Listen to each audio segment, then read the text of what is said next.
ओम शांति।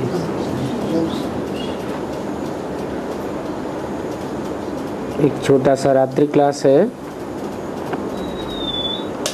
20 दिसंबर 1967 का। मुरली कब मिस नहीं करनी चाहिए?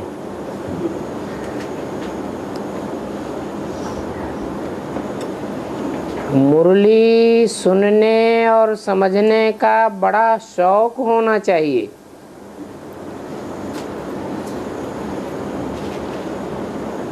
सवेरे के टाइम तो फुर्सत रहती है। अभी तुम बच्चों को ईश्वरीय मत मिलती है। कैसे? मुरली से। वो मत नहीं आकर के लेंगे तो फिर पद क्या पावेंगे? बहुत फर्क हो जाता है इस बात में। पढ़ाई पढ़ने वालों में जो रेगुलर और पंक्चुअल होकर पढ़ते हैं और जो रेगुलर पंक्चुअल होकर नहीं पढ़ते हैं, उनमें बहुत फर्क हो जाता है।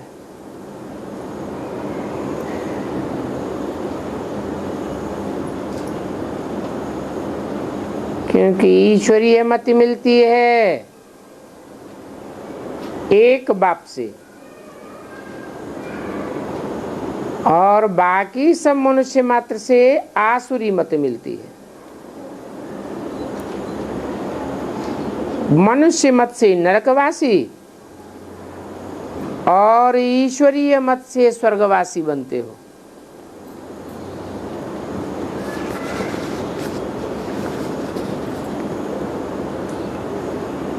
क्या खास बात? ईश्वर मत में क्या खास बात है जो स्वर्गवासी बनते हैं?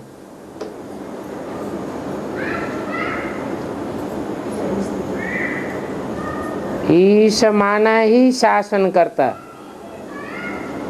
वर माना श्रेष्ठ, जो दुनिया का सबसे श्रेष्ठ ते श्रेष्ठ शासन करता है। अच्छे से अच्छा शासन करता है। कोई शासन करते हैं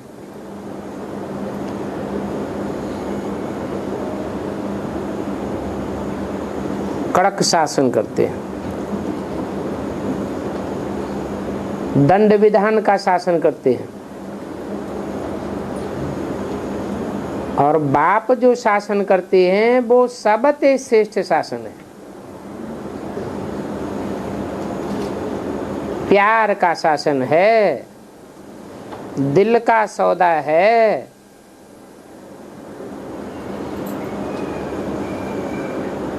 इसलिए तुम ईश्वरीय मत से स्वर्गवासी बनते हो।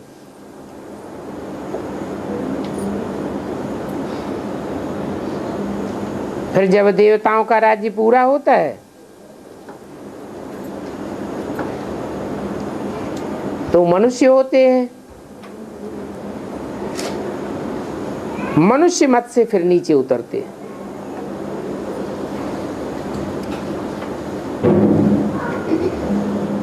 देवताओं के राज्य में नीचे नहीं उतरते थे क्या? हैं? देवताओं के राज्य में भी तो नीचे उतरे। 16 कला संपूर्ण से त्रेता के अंत में 8 कलाएं हो गई ना। फिर अरे उतरे तो उतरते हैं, लेकिन वो यहाँ संगम युग की शूटिंग का प्रभाव है। शूटिंग पीरियड में जब कोई नई आत्मा आती है तो फोर्स से आती है, पक्के श्रद्धा विश्वास से आती है। इसलिए कहते हैं विश्वासम फलदायकम। जो पक्की श्रद्धा, पक्का निश्चय बैठा हुआ है वो श्रद्धा ही उसको सतो प्रधान स्टेज में ले जाती है। फिर धीरे धीरे नीचे उतरते जाते हैं, आपस में लेन देन करने लग पड़ते हैं, या तो मनमत या तो मनुष्य मत का।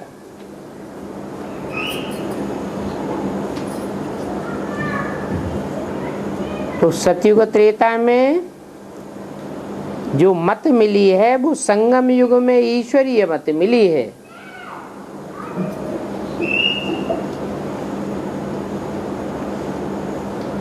और त्रेता के बाद वो ईश्वरीय मत की प्रारब्ध खलास हो जाती है, फिर मनुष्यों की मत मिलती है तो नीचे उतरते हैं। जिस मत से इतना ऊंच मर्तबा मिलता है, इतना कह के किस तरफ इशारा किया?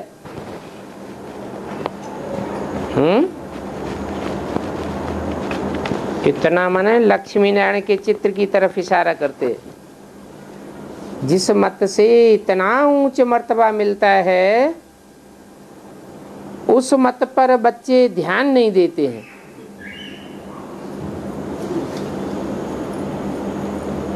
और मनुष्यों की मत पर देखो कितना ध्यान देते हैं। मनुष्य गुरुओं की मत पर ध्यान देते हैं। मुरली जो मिस की है वो फिर सुनना चाहिए। कारण या कारण मिस हो जाती है तो मुरली जरूर सुनना चाहिए। ईश्वर का परिवार बिल्कुल सिंपल है।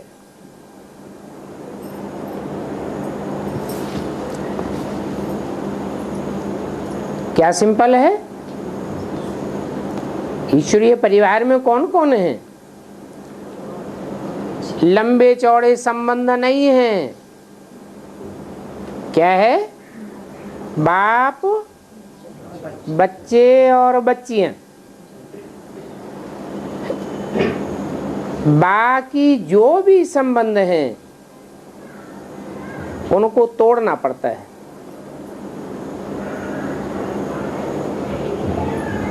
कब? इस संगम युग में पड़ता है। क्यों? कोई जबरदस्ती है क्या? है? और संबंधों को जो और मनुष्यों के साथ जुड़े हुए हैं जन्म जन्मांतर की, और खास इस जन्म में देखने में आते हैं, कोई न तोड़ना चाहे तो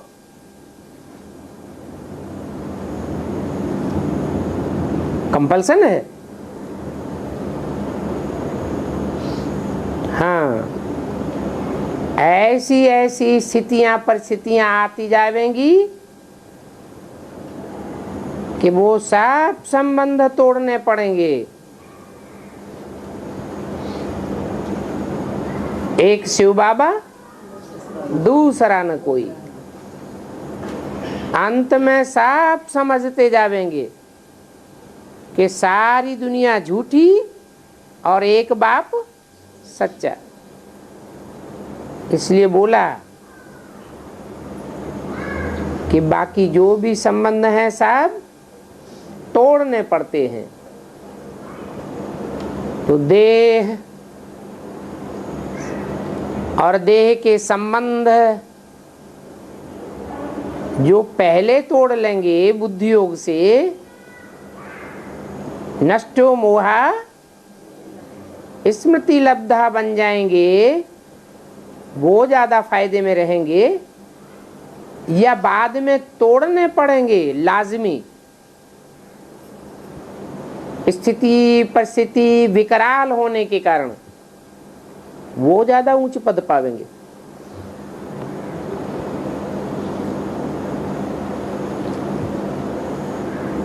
बाद में मजबूरी से तोड़ेंगे,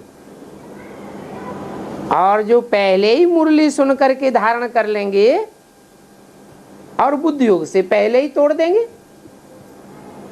फायदा किसको होगा? जो जितना जल्दी नष्टो मोहा बनेगा उतना जल्दी उतना ही ऊंच पद प्राप्त करेगा।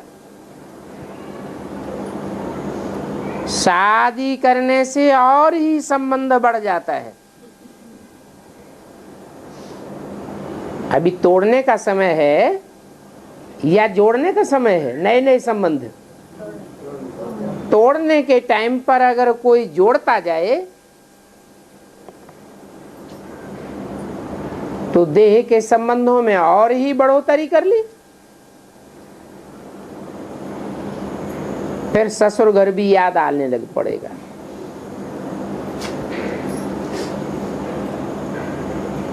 मित्र संबंधी नाते गोते सब याद आने लग पड़ेंगे।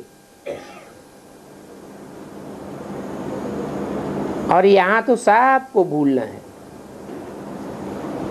सिर्फ ईश्वरीय संबंध है। क्या है ईश्वरीय संबंध? बाप और आपस में भाई बहन, और सब देह सहित देह के सर्व संबंध भुलाने हैं।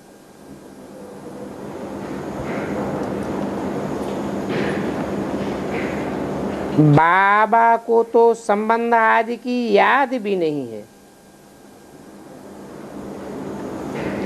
कौन से सन की वाणी है? 67 की। देह सहित देह के सर्व संबंध तोड़ने हैं।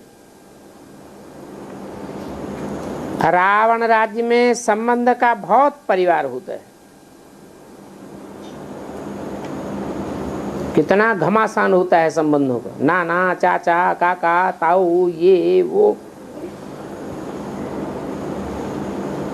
अभी उन बहुत संबंधों को तोड़ना है और देह भी पुरानी है।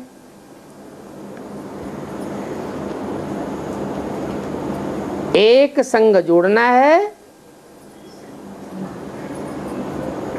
तो ऊंच पद पाए सकते हैं। अगर अनेकों के साथ संबंध जुड़े रहे अंत तक तो लंबे समय की क्या प्रैक्टिस पड़ गई? नष्टो मोहा स्मृति लब्धा की प्रैक्टिस हुई क्या?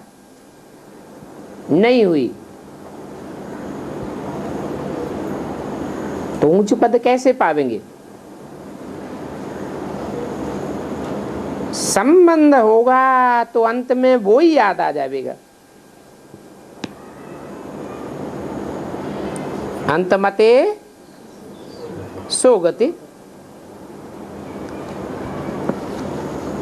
बाबा पूछते हैं, नारायणी नशा चढ़ा हुआ है,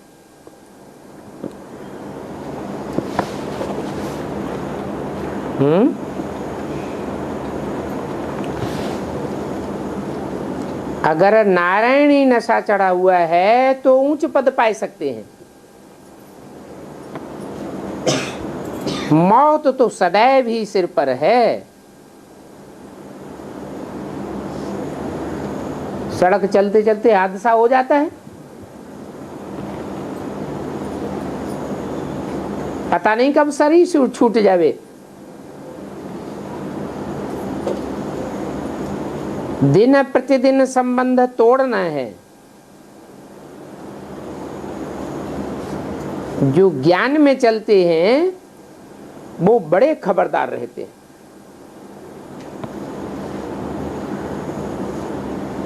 अगर ज्ञान में चलते हैं तो देह सहित संन्यास, सन्यासी लोग तो कर नहीं सकते। क्यों? देह सहित देह के संबंधों का संन्यास वो सन्यासी लोग क्यों नहीं कर सकते?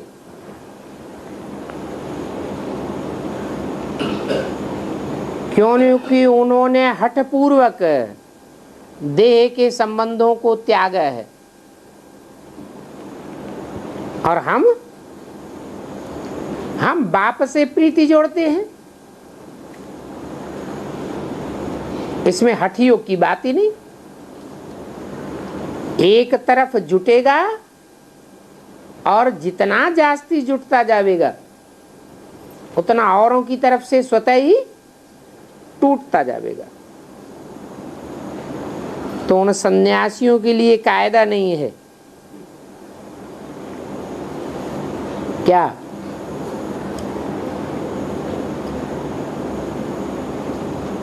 उन सन्यासियों के लिए कायदा नहीं है कि वो राजयोग सीख सकें।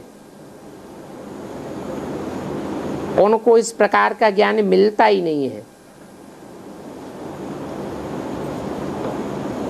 सिवाय तुम ब्राह्मणों के कोई में ये ईश्वरीय ज्ञान नहीं है।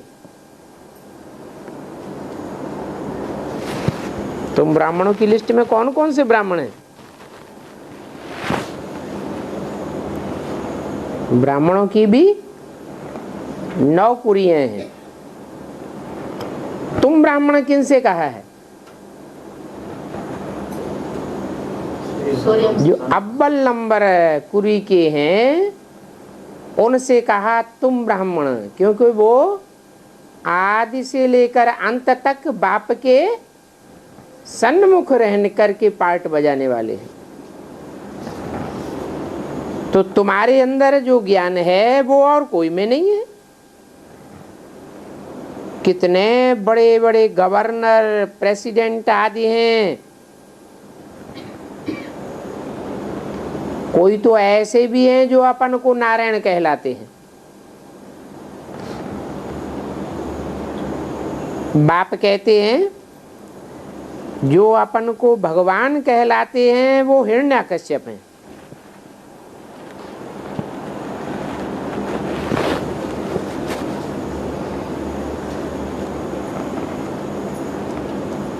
तुम बच्चे मास्टर, मैसेंजर व पैगंबर बने हो। बाप का मैसेज देना तुम्हारा काम है।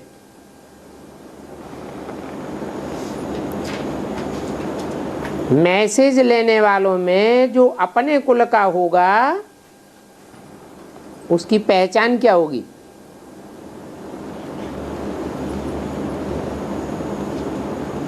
कैसे समझेंगे ये हमारे कुल का है?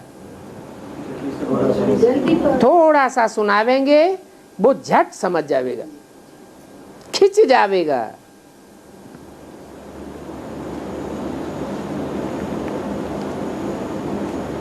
जन्म जन्मांतर का सूर्यवंशी कुल का है, सूर्य से कनेक्शन रखने वाला है, राम की आत्मा से कनेक्शन रखने वाला है, तो पूर्व जन्मों का वो हिसाब किताब उसको झट खींच लेगा।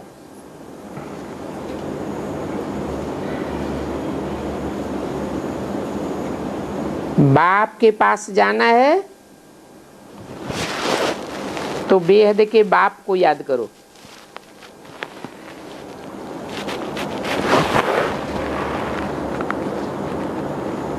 तो पावन दुनिया का मालिक बन जाएंगे।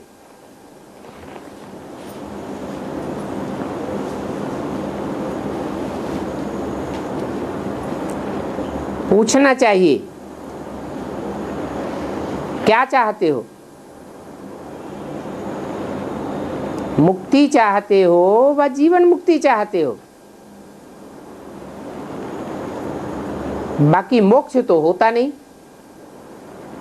मोक्ष का अर्थ लगाते हैं सदा काल के लिए मुक्ति। इस दुनिया में कभी आवे ही नहीं। अब तुमको क्या चाहिए? सदा काल के लिए मुक्ति चाहिए या थोड़े समय के लिए इस दुनिया से मुक्ति और बाकी जीवन में रहते हुए दुख दर्दों से मुक्ति चाहिए? तुम्हारी आत्मा की आवाज क्या है?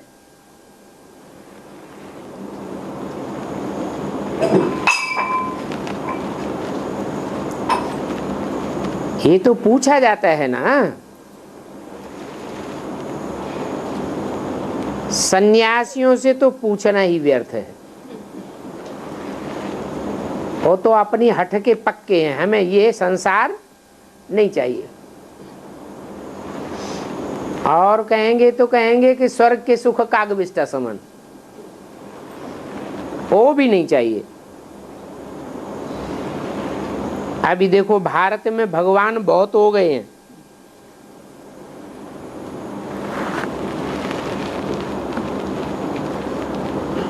मना बाबा क्या कहना चाहते हैं? भगवान एक होता है या बहुत होते हैं? सर्वव्यापी होता है। भगवान तो एक व्यापी होता है, एक व्यापी ही बन करके आता है। एक व्यापी बन करके आवे तब तो सबकी बुद्धि एक में टिके। सर्वव्यापी बन के आवेगा तो क्या होगा?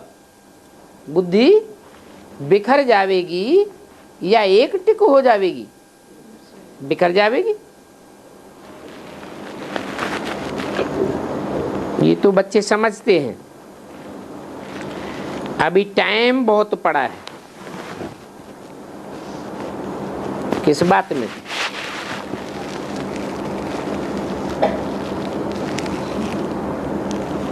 सर्वव्यापी बदल करके सारी दुनिया की बुद्धि में एक व्यापी हो जाए, ये समझने में अभी टाइम बहुत पड़ा है।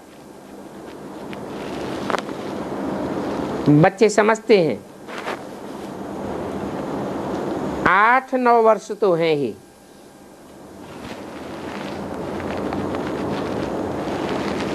आठ 9 वर्ष में क्या होगा? हैं? जो सारी दुनिया की बुद्धि में बैठा हुआ है कि भगवान सर्वव्यापी है, वो बैठना शुरू हो जाएगा कि भगवान सर्वव्यापी नहीं है, एक व्यापी है। परंतु ये संदेश बहुतों को देना है, ऐसे नहीं एक की बुद्धि में बैठ जाए क्या कि भगवान एक व्यापी है, एक ही मुकर्ररत है तो कल्याण हो जाएगा। क्या करना है? ये बात बहुतों की बुद्धि में बैठे अनेकों को संदेश मिले। संदेश तो देना है ना। ऊंच ते ऊंच बाप का परिचय देना है।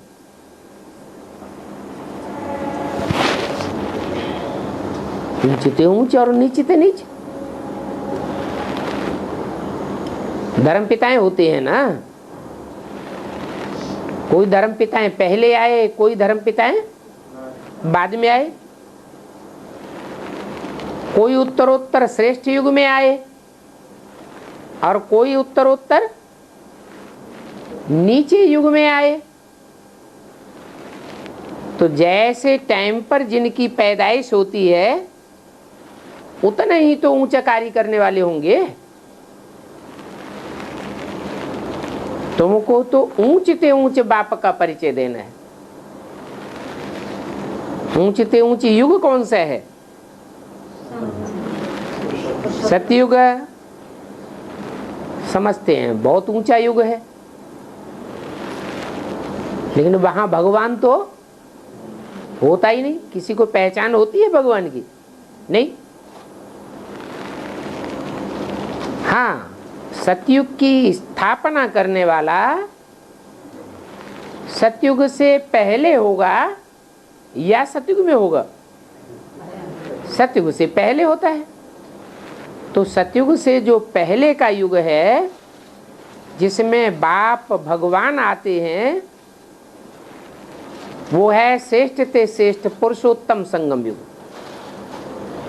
जहां बाप आकर पुरुष अर्थात आत्माओं को नंबरवार उत्तम उत्तम डिक्लेयर करते हैं।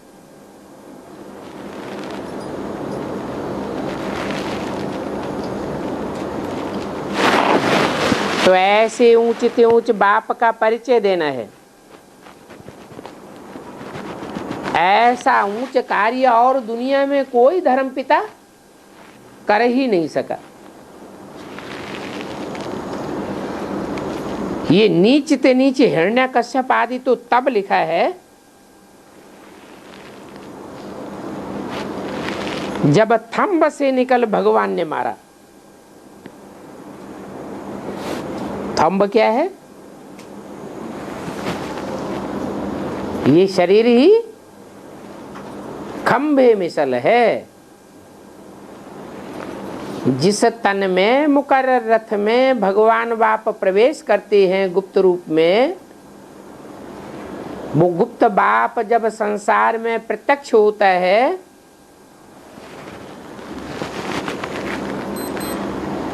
तो ये हिरण्यकश्यप सब खलास हो जाते।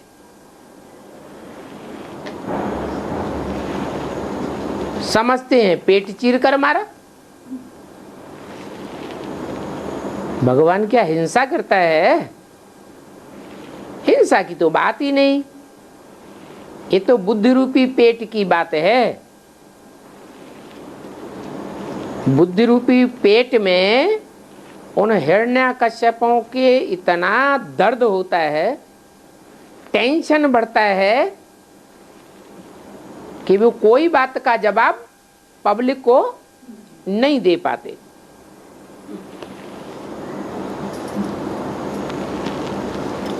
तो शास्त्रों में लिख दिया है, थंब से निकला। कौन सा रूप धारण करके? नर के रूप में सिंह का रूप धारण करके निकला। जैसे जंगल में शेर की आवाज सारे जंगल को दहलाए देती है, ऐसे ही बाप भी इस संसार रूपी जंगल में सिंह रूप बन करके प्रत्यक्ष होता है। जिसकी बातों का, जिसकी दहाड़ का सारे संसार में कोई के पास जवाब नहीं होता। बाकी भगवान कैसे हिंसा करेंगे कि कोई का पेड़ फाड़ेंगे? ये तो सब गपोड़े लिख दिए हैं। काय में? शास्त्रों में। अब ये ब्लाइंड फेथ कितना है?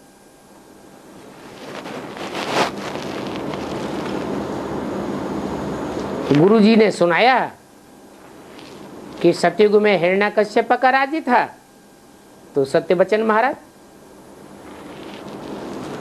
अरे जब सत्य का युग है तो वहां श्रेष्ठ होंगे या राक्षस होंगे? श्रेष्ठ ही होंगे। फिर बताते हैं पेट फाड़ा भगवान ने।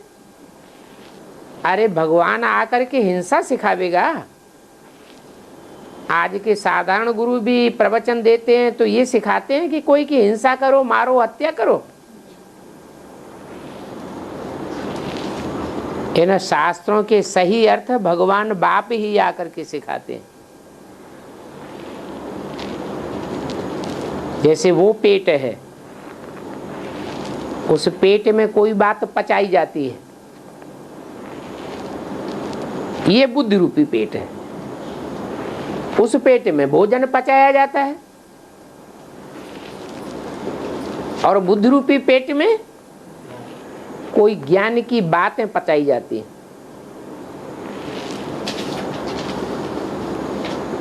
गणेश का पेट कितना बड़ा दिखाते हैं, भीम का पेट कितना बड़ा दिखाते हैं। क्यों दिखाया है?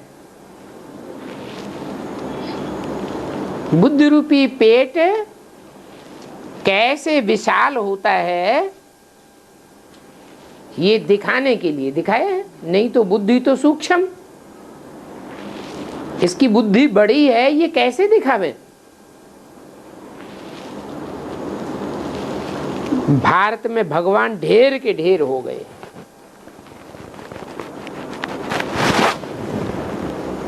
जो मन में आया सो अगड़म बगड़म सुनाते रहते हैं। और भक्त ब्लाइंड फेथ करते रहते हैं। भक्ति मार्ग की तो कमाल है,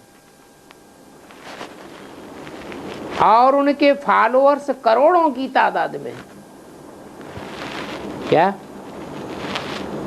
भगवान बाप आते हैं तो थोड़े थोड़े बच्चों के ग्रुप बना के उनको पढ़ाई पढ़ाते हैं। क्या? और जो बड़े बड़े गुरु होते हैं वो लाखों का मजमा इकट्ठा करते हैं और बड़े बड़े माइक लगा के, लाउड स्पीकर लगा के उनके पास आवाज पहुंचाते हैं। तो देखो तुम बच्चे कितने थोड़े हो, जिनकी यादगार है 5 पांडव, 5 उंगलियां हैं, मुट्ठी में बंद कर लो। तुम हो मुट्ठी भर बच्चे और वो हैं करोड़ों की तादाद में फॉलोअर्स।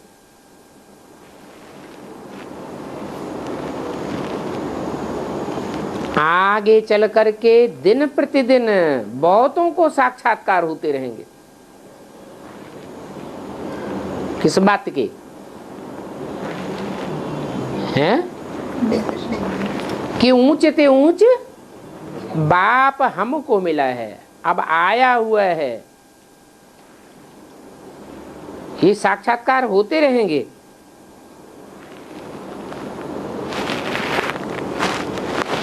इनकी भी अवस्था बढ़ती जाएगी। किनकी?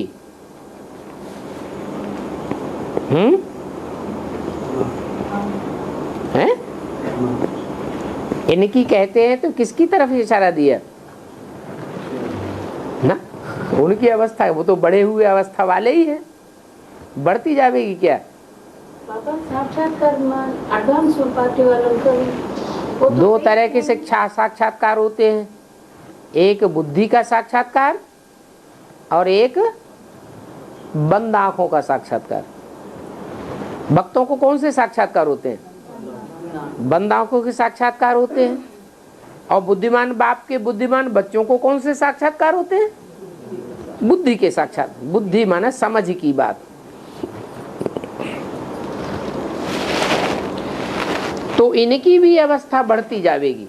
किनकी? इनकी कह करके 2 आत्माओं की तरफ इशारा किया, राम और कृष्ण।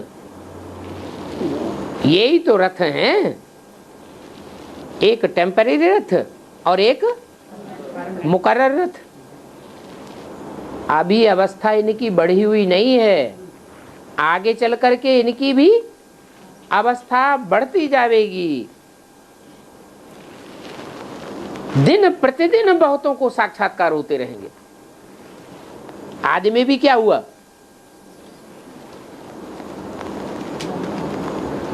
वृद्ध तन को देखते थे,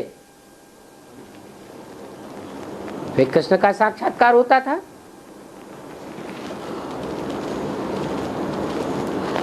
कृष्ण बच्चे का साक्षात्कार करते थे, अंत में बाप का साक्षात्कार करेंगे।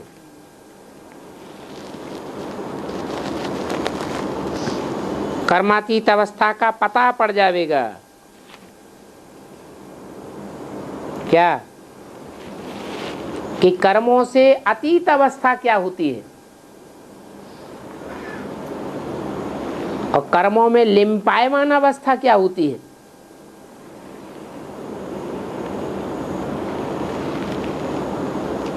कर्मेंद्रियां तो होती है ना, कर्मेंद्रियों से कर्म करते हैं तो उन कर्मों का असर तो होता ही है। फिर ऐसी स्टेज बन जाए कि कर्मेंद्रियों से कर्म भला होता रहे परंतु उसका कोई लेप छेप आत्मा के ऊपर ना पड़ने पाए। सबको पता पड़ता जाएगा कि इनकी कर्मातीत अवस्था है। वो सन्यासी लोग तो ऐसे ही कह देते हैं हमारा गुरु पार निर्वाण गया। अब इसका प्रूफ क्या है कि पार निर्वाण गया? वाणी से परे गया। वाणी से परे जाते हैं, यह शरीर छोड़ने के बाद इसी दुनिया में जन्म लेते हैं। दूसरी दुनिया है ही कहां जहां चले जाएंगे। दुनिया में पाप बढ़ते जाते हैं या घटते जा रहे हैं? बढ़ते जाते हैं। तो पाप बढ़ते जा रहे हैं, पाप की दुनिया में रहने वालों के पाप नहीं बढ़ेंगे तो नई दुनिया में कहां से पहुंच जाएंगे? तो सबको कर्मातीत अवस्था का पता पड़ता जाएगा कि कौन कौन की कर्मातीत अवस्था हो रही है। फिर ब्रह्मा का भी बहुतों को साक्षात्कार होगा।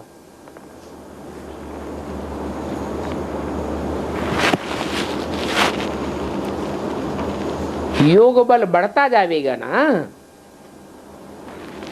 तो जितना जितना योग बल बढ़ता जाएगा उतना उतना बहुतों को बुद्धि में आता जाएगा। ये बहुत गुह्य राज हैं ज्ञान के।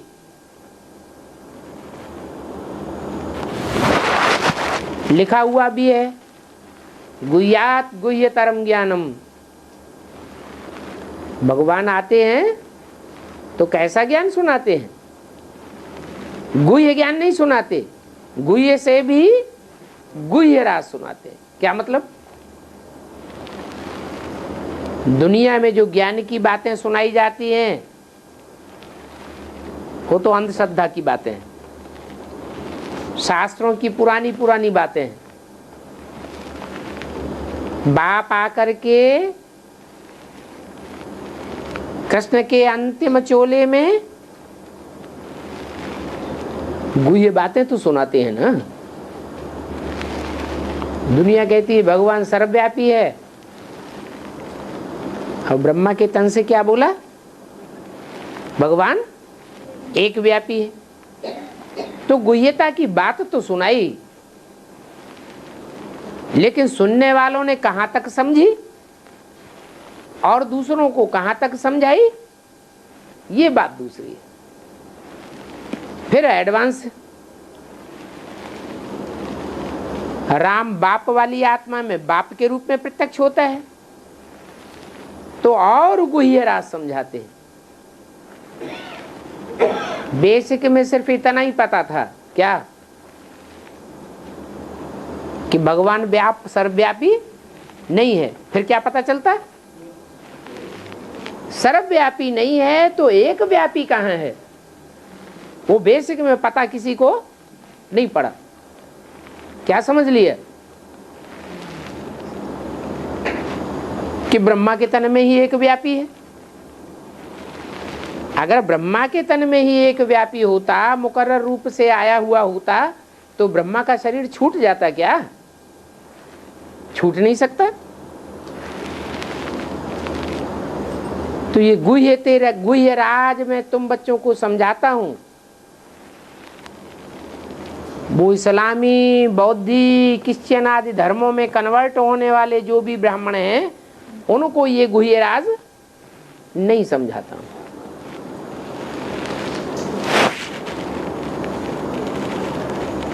फिर ब्रह्मा का नाम कम थोड़े ही है।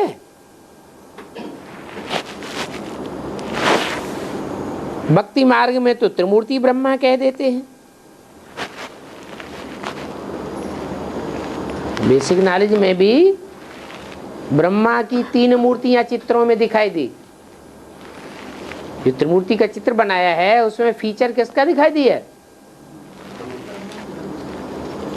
ब्रह्मा का जो फीचर है, चेहरा है, वही विष्णु का चेहरा दिखाई दिया, वही शंकर का चेहरा दिखाई दिया। सिर्फ मूंछ हटा दी, चेहरा तो वही दिखाई दिया। तो भक्ति मार्ग की बात हुई या ज्ञान मार्ग की बात हुई? ये तो भक्ति मार्ग की बात हुई। भगवान बाप कृष्ण वाली आत्माओं के तन के द्वारा त्रिमूर्ति शिव के रूप में प्रत्यक्ष नहीं होते। तो ब्रह्मा त्रिमूर्ति नहीं है, ब्रह्मा की 3 मूर्तियां नहीं हैं। किसकी 3 मूर्तियां हैं? शिव की 3 मूर्तियां हैं। वो तीनों ही मूर्तियां, शिव कल्याणकारी है या कल्याणकारी है? कल्याणकारी है। तो वो तीनों ही मूर्तियां जो वास्तव में हैं, जिनके लिए बोला तुम बच्चों को त्रिमूर्ति का यथार्थ चित्र बनाना चाहिए। ये एक्यूरेट चित्र नहीं है जो बनाया है। इसमें दादा लेखराज के ही 3 फीचर रख दिए। क्यों नहीं है एक्यूरेट?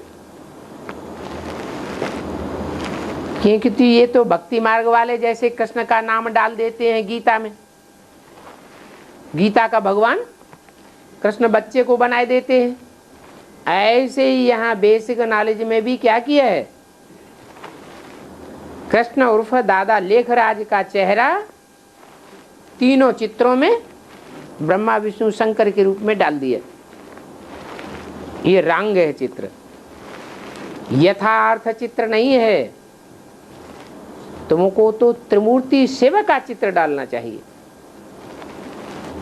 त्रिमूर्ति शिव।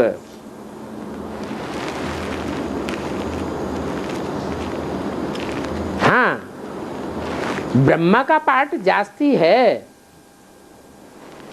आदि में भी ब्रह्मा का पार्ट, फिर शंकर के रूप में पार्ट बजाते हैं तो भी ब्रह्मा की सोल प्रवेश करके पार्ट बजाती है।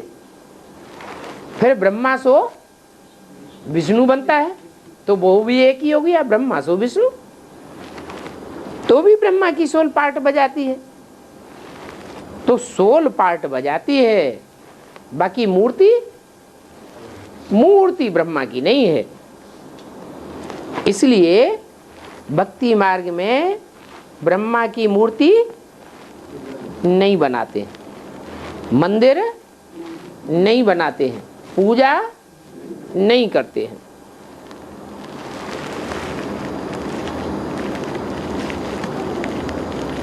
मनुष्य शंकर को ऊंचे रखते हैं,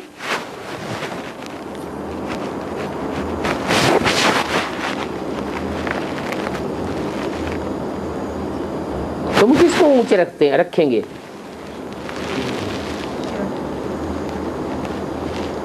तुम शिव को ऊंचे रखेंगे, मनुष्य शंकर को ऊंचे रखते हैं। फर्क क्या हुआ? तुम्हारी बुद्धि में शिव कहने से रूप किसका आवेगा? बिना नाम रूप के कोई चीज होती है दुनिया में? नाम रूप बगैर तो कोई होता नहीं। तो जब तुम कहेंगे शिव तो तुम्हारी बुद्धि में रूप किसका आवेगा? है? बिंदी? बिंदी तो जो विधर्मी धर्म पिताएं हैं उनकी बुद्धि में भी बिंदी आती है। वो तो साकार को मानते ही नहीं। भले तुम साकार को देखेंगे, परंतु साकार को देखते हुए भी तुम्हारी बुद्धि में ये रहेगा कि इसमें कार्य करने वाली कल्याणकारी आत्मा कौन है? शंकर है या शिव है? शिव है। तो तुम्हारी बुद्धि में शिव रहेगा। जैसे बाबा कहते थे ब्रह्मा की गोद में आते हो, तो जिनकी बुद्धि में बैठा होगा क्या हम ब्रह्मा की गोद में आते हैं? तो फेल।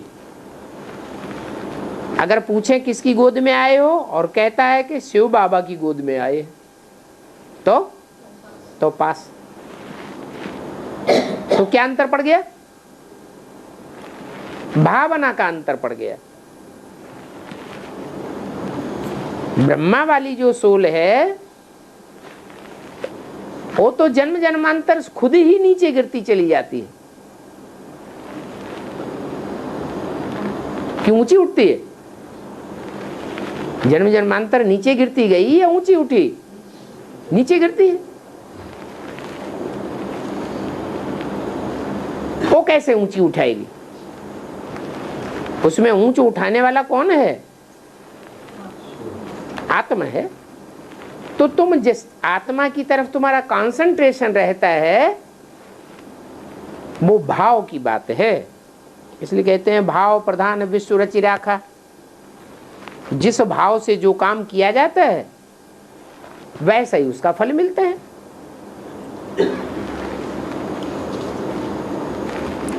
तो मनुष्य शंकर को ऊंचे रख देते हैं और शिव शंकर को मिलाए देते हैं। क्यों? शिव के साथ शंकर को मिलाए क्यों देते हैं?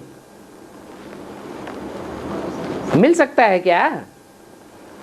शिव की आत्मा का पार्ट शंकर की आत्मा के साथ मिल सकता है क्या? मिल सकता है? अरे शिव सदैव अशोचता और शंकर सूक्ष्म शरीरधारी दिखाया जाता है, मनन चिंतन मंथन में दिखाया जाता है। तो शिव का पार्ट अलग और शंकर का पार्ट अलग, दोनों को मिलाने का तो कोई मतलब ही नहीं। परंतु भक्तों ने स्थूल रूप में मिलाई दी है, क्योंकि पर्सनालिटी एक ही है। एक ही पर्सनालिटी में दो आत्माएं प्रवेश होकर काम करती है।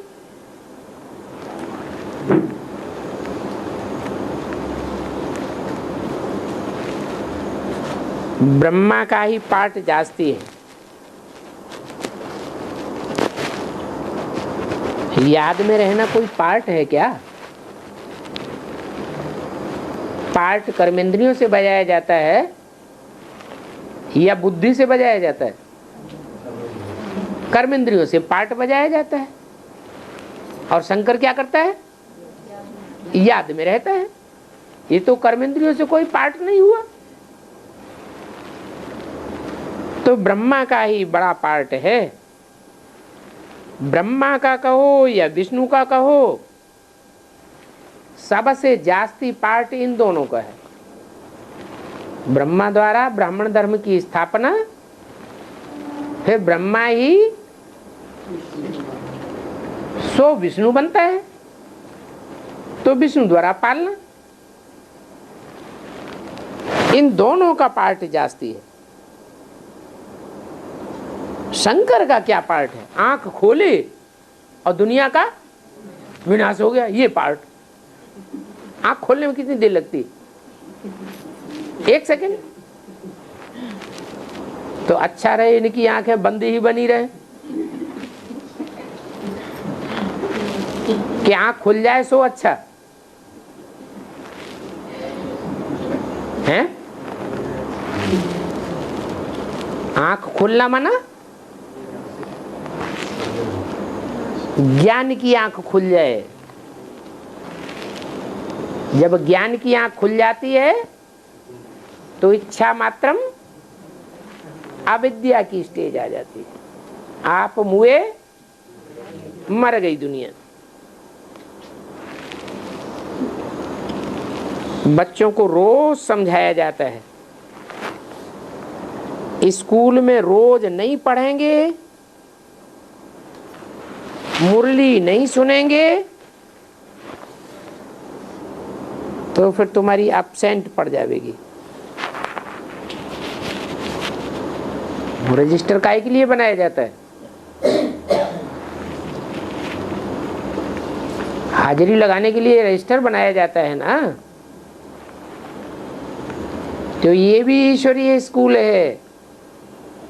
इसमें भी देखा जाता है कि 63 जन्म जो लौकिक पढ़ाइयाँ पढ़ी, उन लौकिक पढ़ाइयों में आत्मा ने जास्ती ध्यान दिया या भगवान बाप आकर जो पढ़ाई पढ़ाते हैं उसमें जास्ती ध्यान दिया?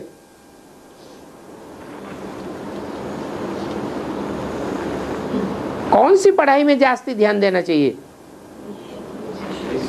ईश्वर बाप आकर पढ़ाते हैं, 21 जन्मों के लिए प्रारब्ध मिलती है। अब वो पढ़ाइयाँ तो 1 जन्म पढ़ो उसी जन्म में प्रारब्ध मिले, वो भी मिले मिले न मिले।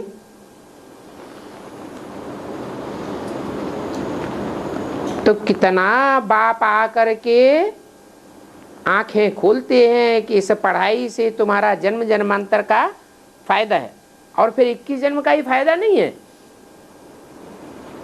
यहां जो तुम पढ़ाई के संस्कार धारण करते हो, ज्ञान धारण करने के संस्कार धारण करते हो, ये संस्कारों की तीव्रता 63 जन्मों में भी चलती रहेगी। जो ये जितना यहाँ तीखा पुरुषार्थी होगा, वहां भी जन्म जन्मांतर कैसा पुरुषार्थ करेगा? तीखा पुरुषार्थ करता रहे। तो 21 जन्म तो सुहाना होने की गारंटी है ही, लेकिन 63 जन्म में भी वो आत्मा फायदे में रहेगी। तो यहाँ की एक जन्म की पढ़ाई और अनेक जन्मों की सुख शांति कमाई। तो पढ़ाई की लिफ्ट तो जरूर चाहिए ना।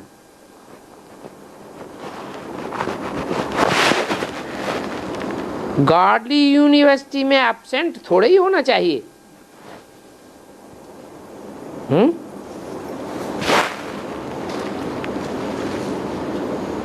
अच्छा,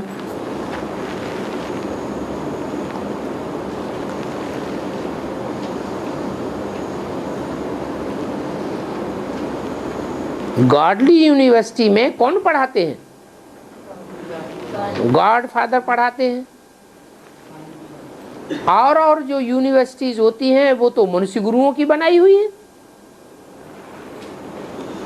यहाँ एब्सेंट नहीं होना चाहिए।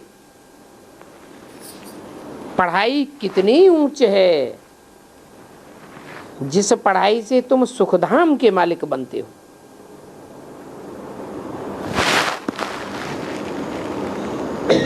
वहां तो अनाज आदि सब फ्री रहता है। कहाँ सत्य है, अनाज की कोई कीमत नहीं लगेगी। और यहाँ तो अनाज की, सड़े हुए अनाज की भी कीमत। जो भी अनाज मिल रहा है उसमें कीड़े कितने होते हैं। जो खाद लगाई जाती है उस खाद वाले अनाज में बहुत कीड़े पड़ते हैं।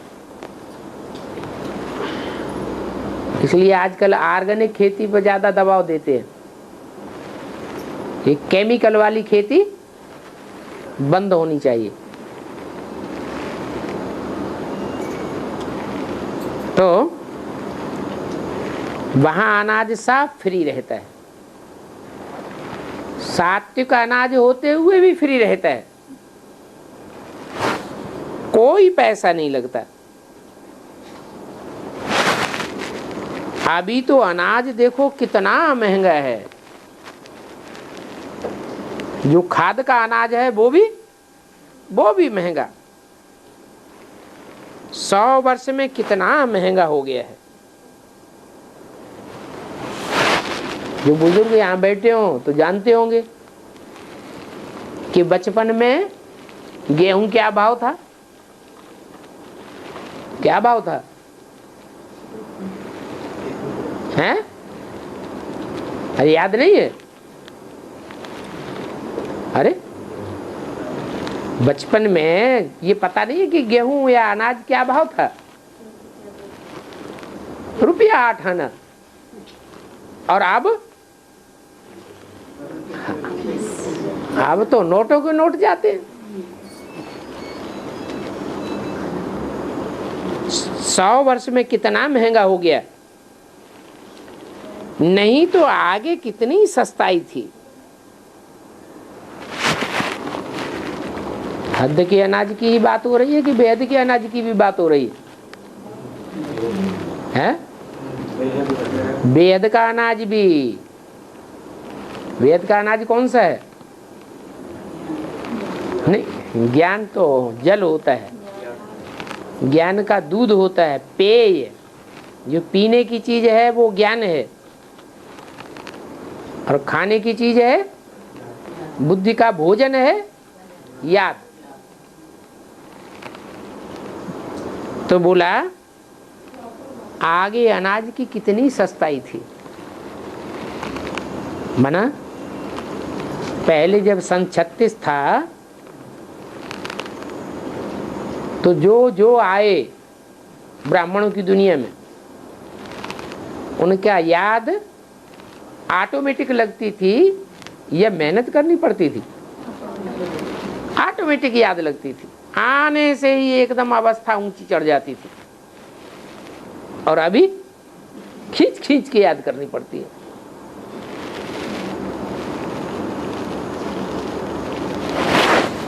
वहां नई दुनिया में तो कोई अप्राप्त वस्तु नहीं होती है जिसके लिए वहां पुरुषार्थ करना पड़े। वो है ही सुखधाम। तुम अभी सुखधाम के लिए तैयारी कर रहे हो। क्या तैयारी कर रहे हो?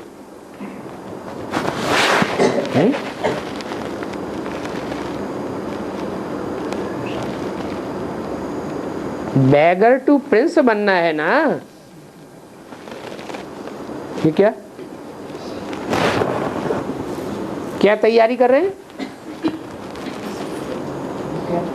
जो भी इस ईश्वरीय ज्ञान में आवे तो पहले ये जुआ खेलें। क्या सारा तन मन धन सब ईश्वरीय सेवा में स्वाहा करें। इतना इतना स्वाहा करें कि बैगर बन जाए। इसलिए भक्ति मार्ग में कहते हैं कि शंकर का फॉलोअर नहीं बनना। शंकर बबूतिया है तो तुमको भी क्या बना देगा? बबूतिया लंगोटिया बनाए देगा।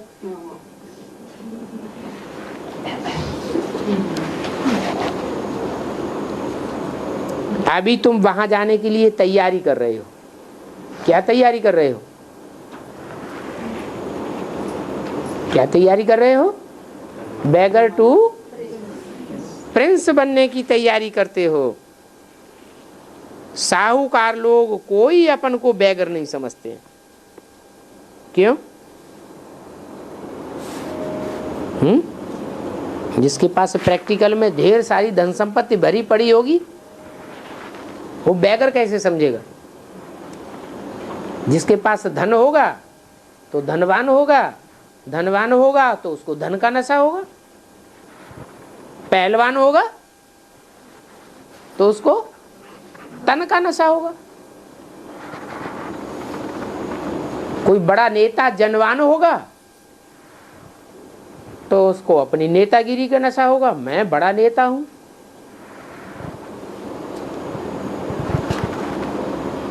जिसको जो भी इस दुनिया की प्रभुता मिलती है उस प्रभुता का नशा मद जरूर चढ़ता है। तो इस दुनिया के जो भी साहूकार लोग हैं वो कोई भी अपन को बैगर नहीं समझते हैं। और तुम अपन को बैगर समझते हो। प्रैक्टिकल में बैगर बनेंगे तो समझेंगे या नहीं होंगे तो समझेंगे। जो प्रैक्टिकल में बैगर बन चुके होंगे ईश्वरीय सेवा में सब कुछ जिन्होंने अपना अर्पण किया होगा तो अपन को बैगर समझेंगे। नशा रहेगा। अब हम बैगर टू प्रिंस बनने वाले हैं। अच्छा बच्चों को ओम शांति।